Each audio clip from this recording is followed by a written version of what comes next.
I lead a group of scientists and thinkers in the diagnostic space. I'm constantly thinking about how to mitigate risk. My trajectory is in management, and it made the most sense for me to get my MBA. I'm able to use what I'm learning in class and apply that directly to what I'm doing on a day-to-day basis at work. Starting a wellness brand, which caters to the working woman, different teas, candles, care packages. I'm calling them rituals. I guess roles, they require different sides of your brain. It's really important to be in one mode and give your all and be intentional about that. I love how often you're checking in with yourself. I base my to-do list on my energy. I really try to listen to my body. I've been super intentional about ensuring when my body and my mind feel like burnout is upon me, I do something to mitigate that. Could you hit subscribe? It's been on my to-do list to ask you for weeks. The To-Do Show, the To-Do Show, the To-Do Show, the To-Do Show. I'm very excited to interrogate you today. I've had so many questions throughout knowing you. I'm really excited to dig into it. So I like to start every interview by asking, how do you normally answer the question, what do you do? Ooh, that's a good question. I mean, I guess I start off with the title, right? So, like VP of Ops, but I like to say that I lead a group of scientists and thinkers, I suppose. Yeah, with whatever the common goal is, right? Like, we work in the diagnostic space, but I view my role as more than just that, right? It's leading people and making sure that their goals and aspirations are met just as much as the organization's is as well. So it's kind of Aw, all-encompassing, if you will. that is the answer of a true leader. That's really beautiful. What does running a lab actually mean on a daily or like hour to hour basis? Like, can you give me, I know we're gonna go through your actual to-do list later, but I would love just like a snapshot of an average day if there is such a thing. Yeah, I mean, every day is honestly different. There are a multitude of issues that arise each day. So I guess if I could characterize it, it's really risk mitigation, I suppose, whether that be client-facing issues or failing things, right? Like trying to figure those things out and make sure that the folks that are doing the work have what they need to be able to do their job. But then also making sure that we have the right inventory and that we're not running out of things. When I sum it all up, it's really just like I'm there to foresee the things that could go wrong on a day-to-day basis, and then make sure that everyone kind of understands how to resolve those issues, and then also foresee them themselves as well. Like, I love when people can like come to me and say, hey, this decision that you might have made the other day could affect this and that, right? I'm not in the lab every single day doing the work, so relying on the folks that are in there to surface the issues that do arise on a day-to-day basis is important. How much of any given day is typically split between like science, people management, admin, like outward communications? What's that split look like? Yeah, I think I try to split my week up based on like, I guess, the different needs. So for me, like people management happens specifically on Tuesdays. I Cool. reserve Tuesdays for me to have one-on-one meetings with everybody. My direct reports, I have weekly meetings with them, and then the folks that report to them, I have monthly meetings with them. And so Tuesdays are just dedicated to that. And then similarly, like I have my client facing meetings on Wednesday, for example. And so I would say like every single week I'm doing it all, but it's split up day to day. It's very smart. Does that help? Do you ever have difficulty switching modes? Is that intentional? So like you're in one mode all of the time and you're not having any cost of switching? Yeah, I think it's something that I've learned over time. Like in my previous role, things were kind of happening on a day-to-day basis. Like I didn't split it up that way. And I found myself having a really hard time switching between those modes and like remembering like, okay, this is a one-on-one and I need to make sure that like, I'm not taking whatever meeting I had before that into this meeting and really able to show up for the person that I'm speaking to, right? Because like as much as the organizational needs need to be met, the person who's sitting in front of me like has emergent needs. And so I need to make sure that I'm focused for that particular conversation. And all of the roles or things that you have to pay attention to, they require different sides of your brain. Really important to be able to like be in one mode and give your all and be intentional about that. Absolutely. Very wise. Do you, today, as a leader, do you still spend any time actually like at the bench doing sciencey stuff? I don't know, which is something that sometimes I miss, to be quite honest, because that's where I started, was at the bench. Yeah. When starting this role, I was really intentional about like sitting with everybody at the bench and like learning. And so for me, again, it's like I know that the decisions that I make have a direct impact on the people that are doing the work on a day-to-day basis. And so wanting to understand how they move through the lab or like what was the pain points that they experience on a day-to-day basis. And so for the first like 3 months, I stayed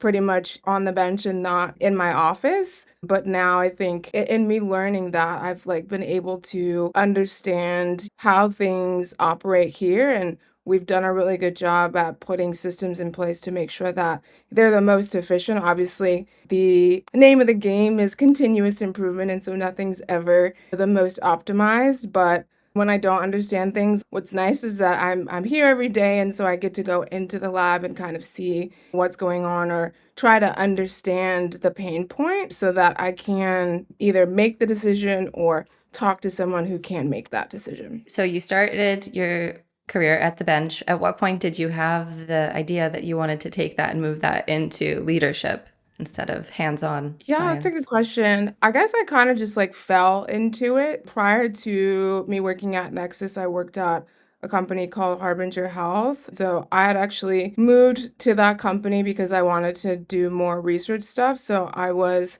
working in a clinical lab and really wanted to understand the why behind what I was doing. And so thought that research would be that avenue for me. The company at the time didn't really know what direction I guess they were going into. And then when they decided to develop a clinical lab, it just made the most sense for me to move over into that department, being that I had that experience before. And so I would say leadership or management kind of just fell into my lap and I kind of had to grow into it. So I don't know if I ever like thought that I would, but I've grown to enjoy it. And at what point in this process did you decide to get your MBA? I think maybe like 2 or 3 years ago in management, I've never taken a business class, but I found myself having to like understand how to budget and understand what supply chain management was. And so for me, while I was doing those things on a day-to-day basis, I didn't necessarily have the technical background or verbiage to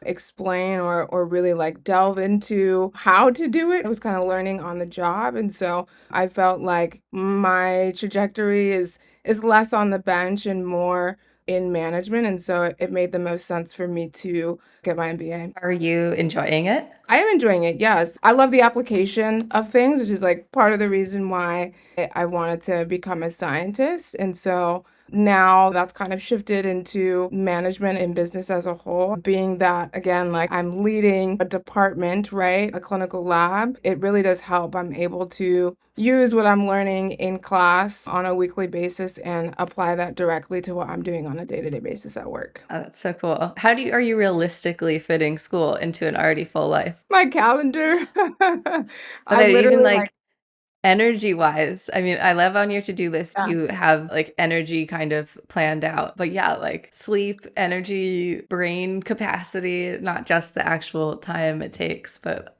holistically, how are you doing Yeah. this?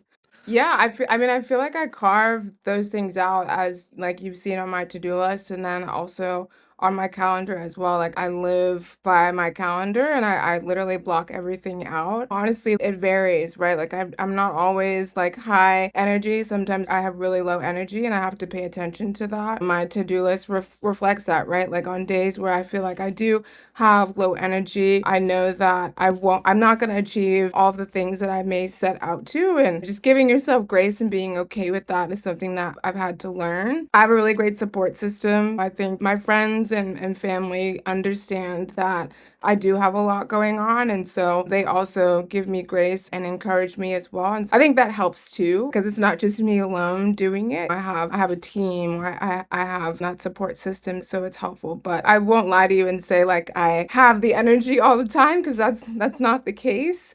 Yeah. But I try my best. Well, you're very impressive. Are there any things that you're doing daily, weekly, whatever, to support that energy and balance? Like something that's like self-care oriented?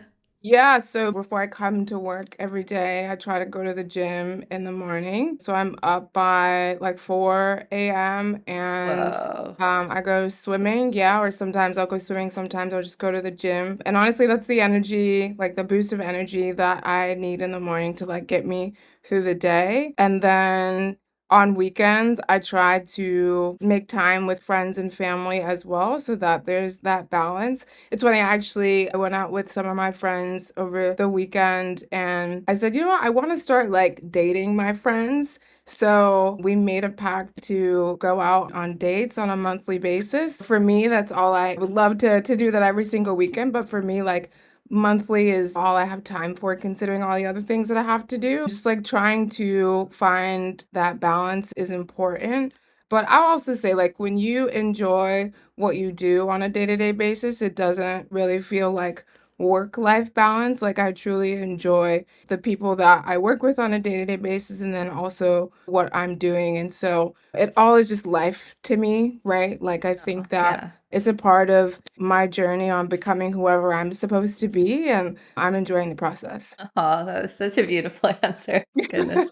Yeah. All right. It's time for you to be also add inspirational speaker to your all your jobs. It wasn't necessarily my goal, but my partner has been pushing me to one day do a TED Talk. So maybe it is in my Yeah. future. I don't know. I think it definitely is. Again, we'll go through the actual details of your to-do list, but I just want to call out that you have upholstery class as one of your things. So, in Yeah. addition to all of this, you're also taking a regular little class. Can you tell me about that? I am, yeah. So my mom and I had these like really old chairs that were my grandmother's, and we learned from one of my grandmother's best friends that she always wanted to redo these chairs but never got the opportunity to. And so they're kind of like old and dingy. And for Christmas, my mom got me an upholstery class. And so we're doing that together, which is really cool every Aw. Tuesday.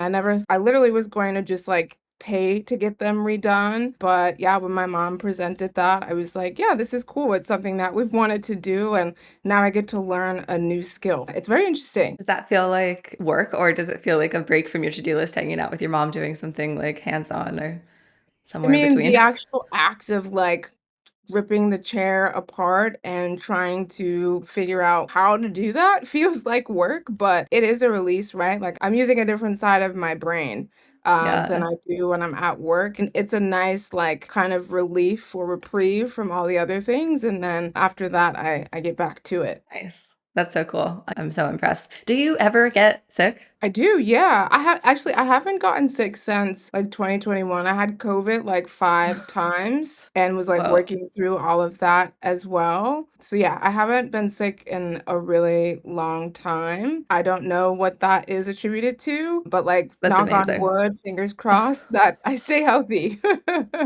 Yeah, because I was wondering, like, yeah, how do you keep all these plates spinning if you like need 5 days to recover or something? But you don't, so that's very handy. Yeah, I mean, I also try to travel at least twice a year.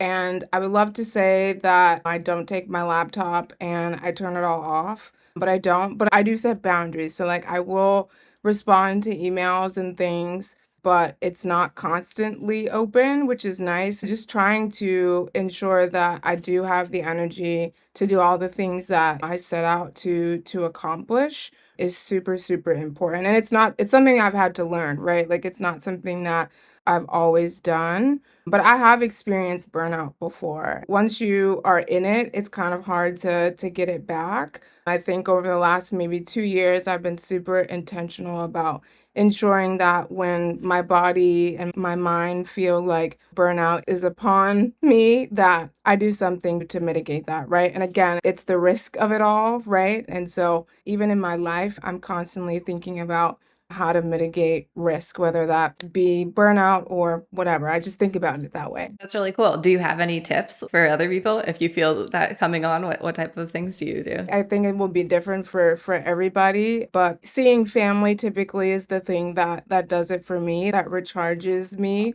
a lot. I just encourage people to find the thing that they feel that recharges them and do that if they feel like they're getting tired or they find themselves not having the energy to do the things that they're setting out to accomplish with like full force, right? Because I think we as humans want to be at 100%, but you have to fill your cup in order to do that. And so, whatever you can find that will do that, you should prioritize that as well. Very well said. You just mentioned that you like to travel twice a year. Do you do kind of more of like a lay on the beach and relax, or are you traveling like tourism, experiencing new stuff? What's the objective?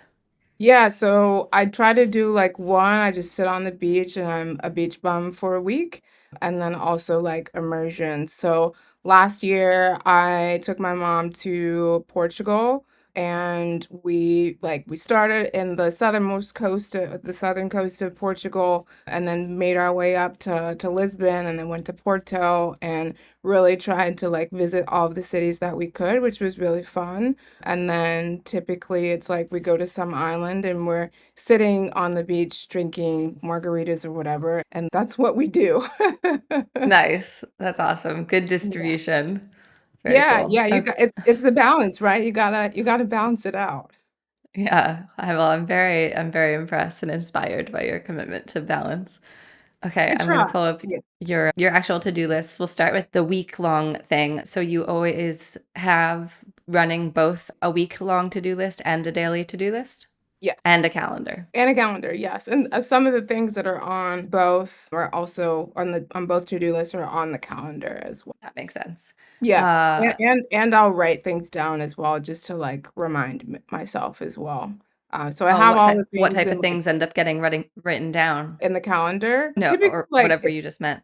yeah, Did you mean it's like you handwrite things for yeah, extra it's typically reminder? school things, right, Okay. end up there. And it's just to like reinforce my brain. Nice. Smart. Okay, I love that you start weekly work outcomes. What must be true by Friday? Do you put that on your weekly list every week? I do. That's That that's a template that sits in what I call my operating system. On Sundays before the week starts, I will put on I love jazz music. I listen to it in my office as well, but I'll put that on, and I'll just think through the things that I feel like I need to accomplish in that week in order for me to feel like it's a successful week. And so again, sometimes all the things get done and sometimes things are pushed off to the next week as well, but I try as the hardest I can to make that happen. so that we're looking at a to-do list from a couple weeks ago. You have the first thing on weekly work outcomes is strategy session flow outlined. Can you tell me a bit about that? I know the inside scoop, but for the listeners.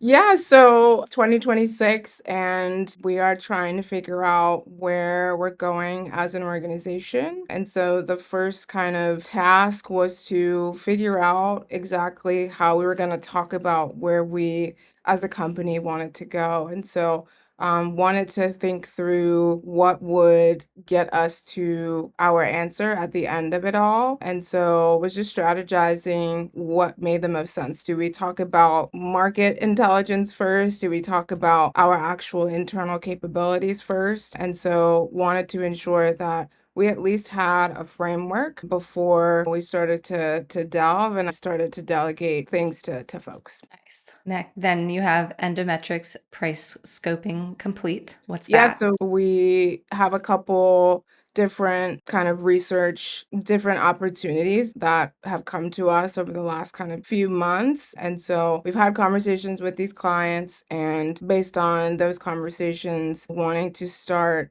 scoping what that would mean for the R&D team internally, and then also what that means from a pricing perspective as well. And so was able to complete that. I don't even remember this to-do list, to be quite honest with you. So yeah, thank you for jogging my memory.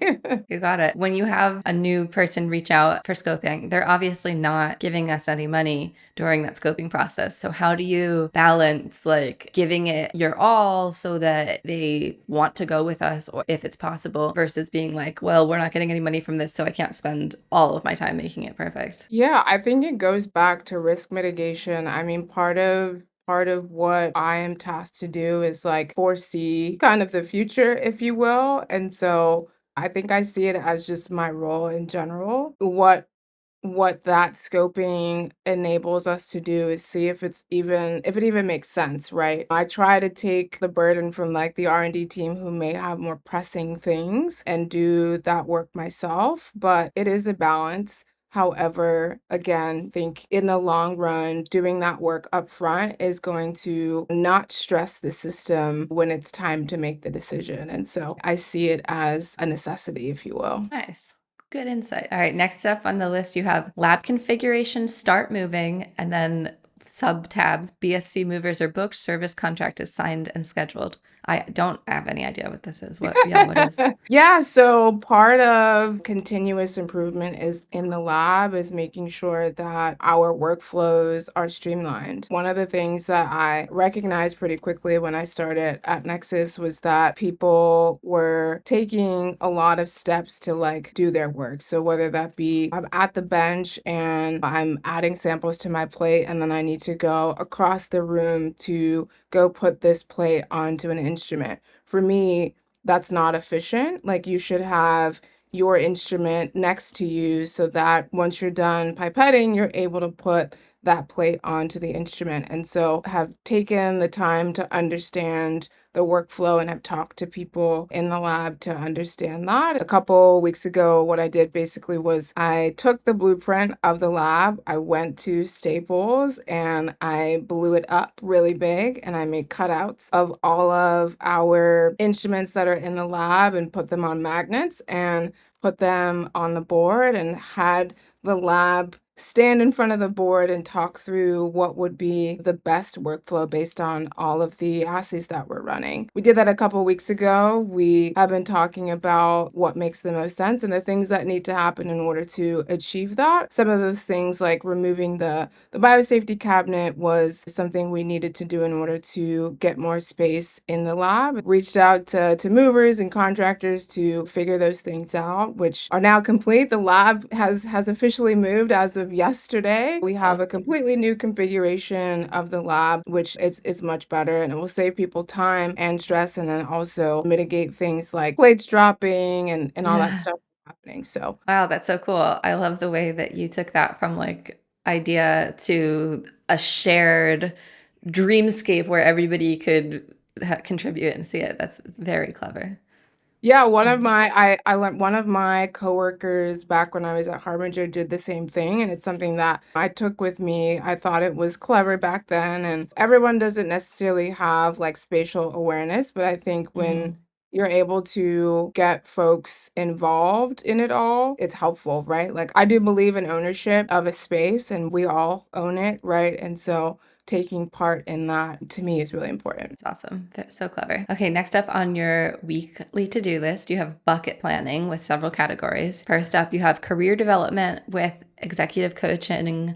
First session, you need to reschedule it. So you're doing executive coaching on top of everything else? I am, yeah, yeah. And Whoa. part of this to do kind of structure is in part, I'm thankful to my executive coach as well, who's been really, really helpful. I've always been someone that's very introspective. I strive to do my best, but I know that I don't know it all and can learn from people who have experience. And so in doing that, decided to engage a coach as well. So I do that on Wednesdays. Nice. Wow, that's so cool. Next up, you have the school and learning bucket. with the accounting class and lead responsibly class, just like your homework. I guess my main question here is just, how have these things, as you learn them, you mentioned like then you're bringing them to work and immediately applying them. I guess I'm really particularly curious about the leading responsibly class. Have there been any revelations from that, or is it all kind of like, yeah, of course? Yeah, I think I'm learning like theory on like, different philosophers' kind of idea of what leadership is. For me, just like getting in, I think I'm learning a lot from the people in class. So I love to hear how other people handle certain situations. Because again, like it gives you insight on how to show up for the multitude of people and personalities that you deal with on a day-to-day basis. And so yeah, for me, sometimes I bring different scenarios into class and just ask others, like, how would you handle this situation if you were in my shoes, and vice versa as well. What's really nice is that, each week we have like a discussion post that we have to video record one, which was new for me, but then two, just to engage. And it's really about talking to each other and trying to problem solve together, which I really appreciate. Some of the readings make sense. Some of the things I agree with, some of the things I don't. But I think that's the beauty of learning, is that you get to take and then also impart as well in those situations. Well said. Your next bucket is money/real estate/business. Under real estate, you have house viewing on Wednesday/Saturday and inspection. What's going on there? Yeah, I am looking for some property to add to a portfolio, and so Wow. have been adamant about that. On top of work and school and stuff like that, I also want to have my own business someday and be an owner of something, and so have been kind of forging down that path as well. Oh, wow, that's so cool. Your next thing is business, meeting with GMHB for logo. What's that? Yeah, so I'm embarking on some like entrepreneurial things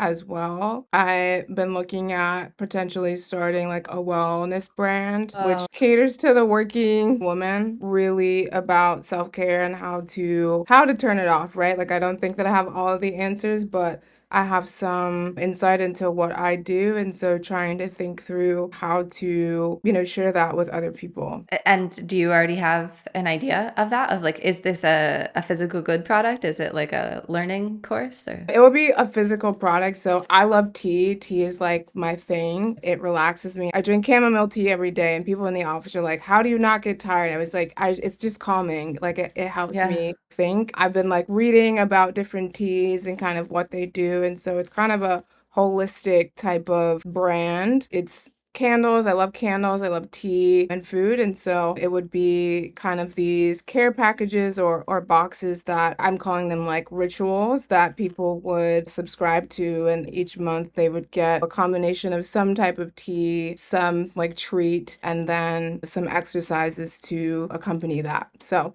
it's not completely through yet, but that is the gist. It's awesome. I love that so much. Well, if you ever want to have a separate meeting and chat about that, everything you just said is much more of like my actual background. I mean, for my whole career before this was D2C marketing for specialty food brands Cool.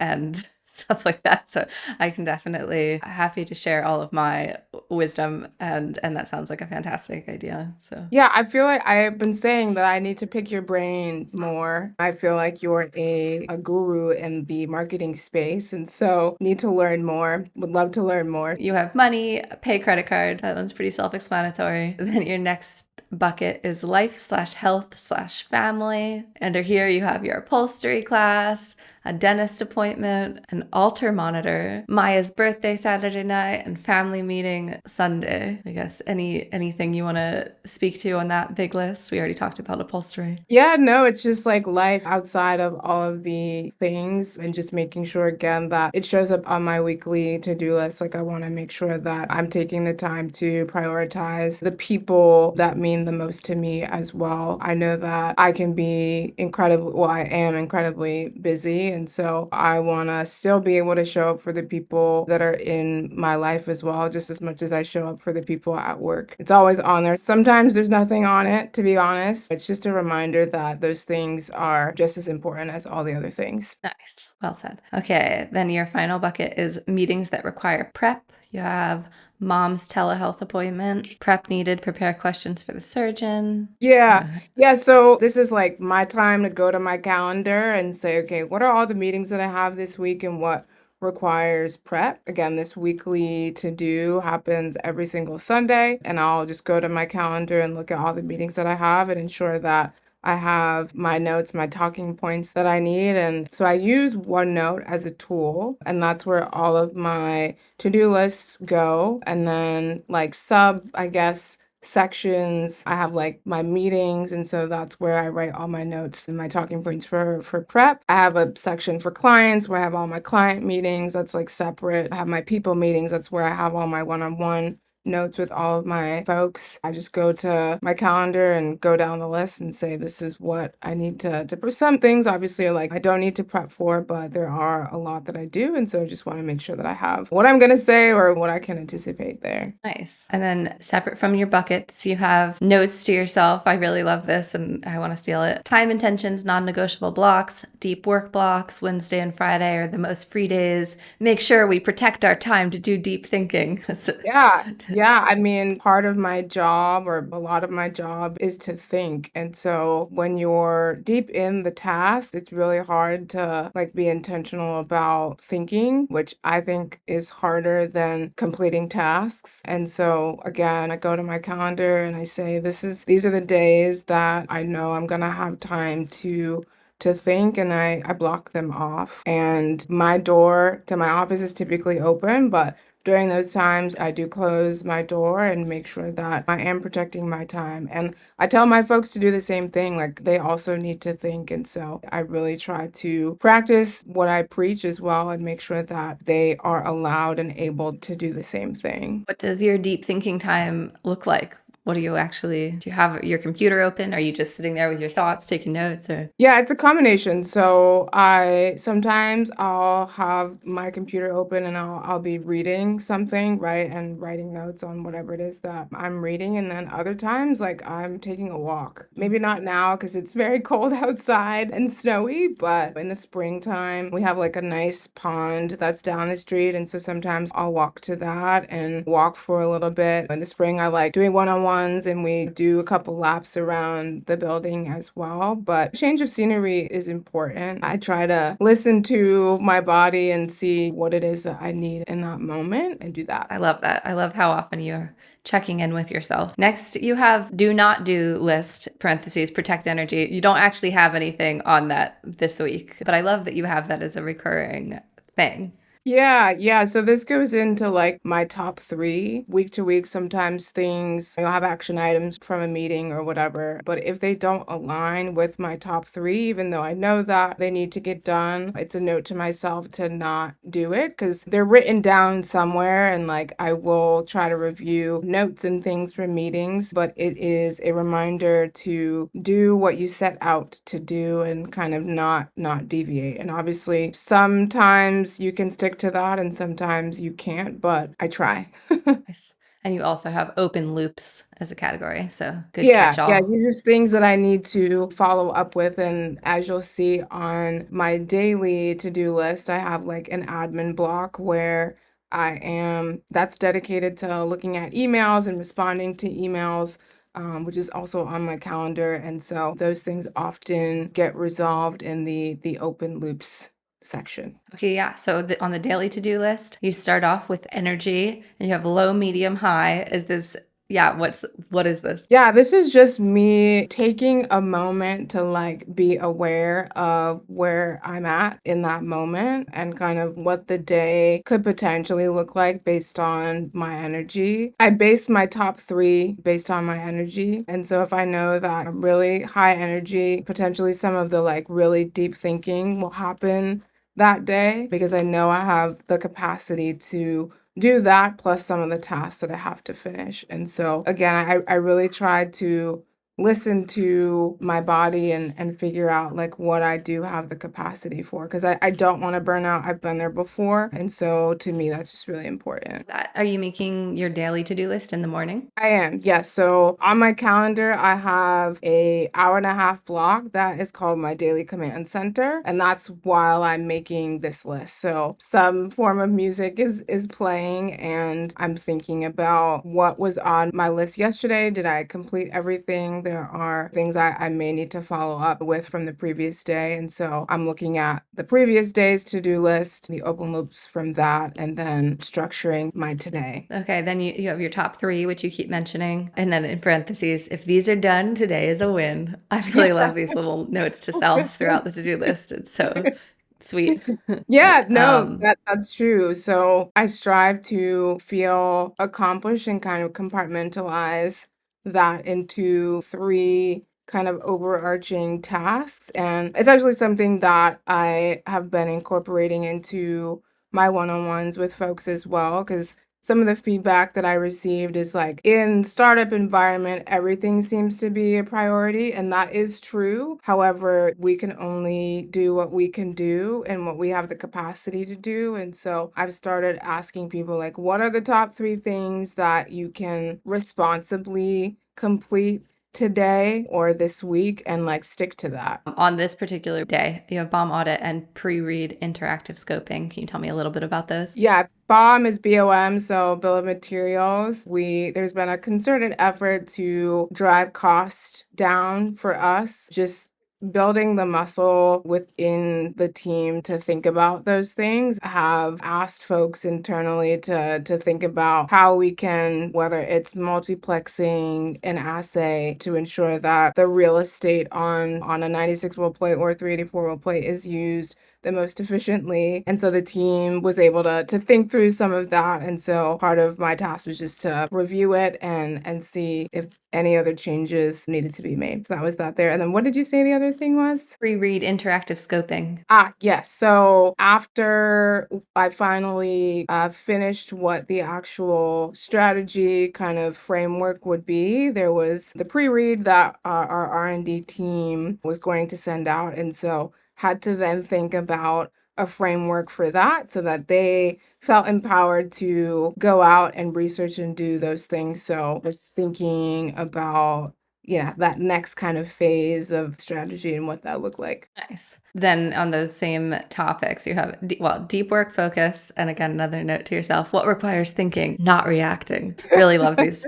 And on there you have the BOM audit and pre-read interactive scoping, and you have your time blocks for them. Then you have your admin window for emails, approvals, and quick replies. This is such a good way to structure a to-do list. I really love it. Get a quote from the movers, double check against another quote, broder follow-ups, waiting for a reply. Yeah, so Broda is just our building management, so some things that we had to follow up with them about. But yeah, I try to do like I guess like low hanging fruit first and get those things out of the way that are like quick replies, what to have you, and then some of the things that I may have to think through a little bit more, just wanna kind of structure it that way. And then your final thing is parking lot capture, do not act. Yeah, this So is what? again, it's just like the intentionality of making sure that I'm protecting my time and other people's time as well. And so as things come up throughout the day, because they always do, I want to make sure that I'm not reacting to those things and I'm being intentional and can give thought to them. Because again, like I know that what I do or what decisions I make don't just impact me, they impact a whole team of people. And so I want to make sure that I'm being intentional about that. Nice. And then finally, you have end of day close, and these are not filled out, but you have biggest win and what rolls to tomorrow.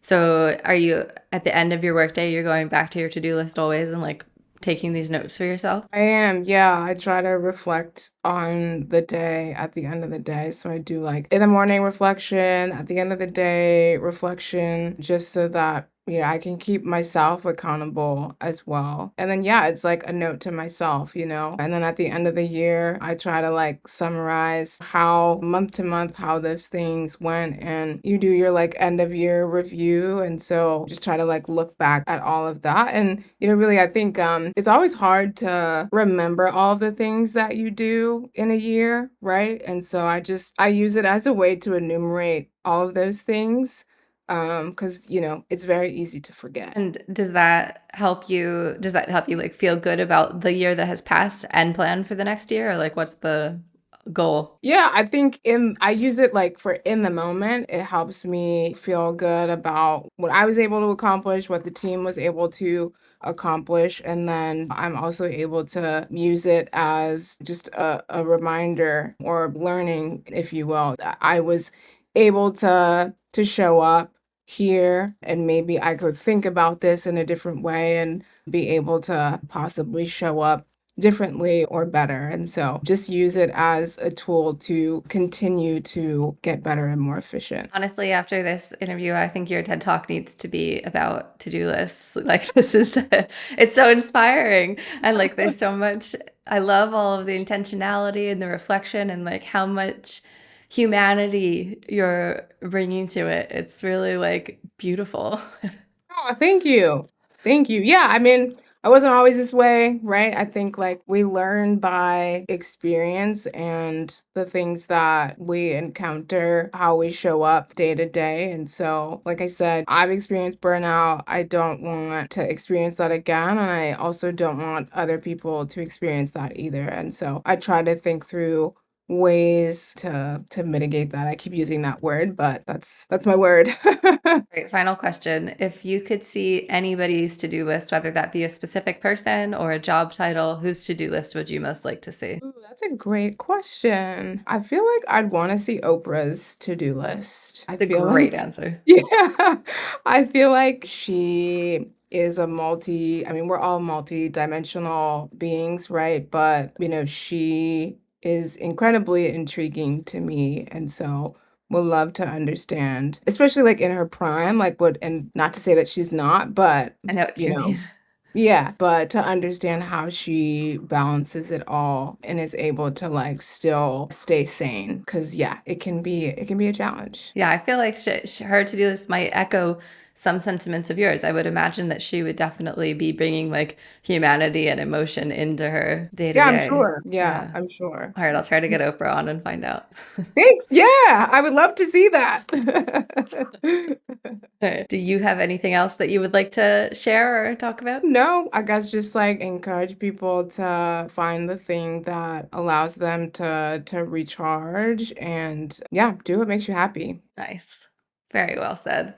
You're so well spoken. This has been a very inspiring interview. Yeah, no, I was just gonna say I appreciate it being on this podcast. Yeah, when I saw the name of the podcast, I was like, that's such a like an interesting way to interact with people. And I never really thought to think about like how I just do what I do, right? Like, but I've never really like put thought into it. I guess I do put thought into it, but yeah, I don't think about it from just like talking about it with other people. I kind of just like am in the thick of it. So I definitely appreciated this conversation. I'm so curious, like for all these people from different walks of life, different levels of their careers, managing different things, like how are you doing it? And what does your day actually look like? Yeah, thank you for sharing yours. And yeah, it's been wonderful to chat with you. Likewise. Well, good luck with the rest of your studying. Have a great night. Thank you. Thanks, you too. Thank you. Bye.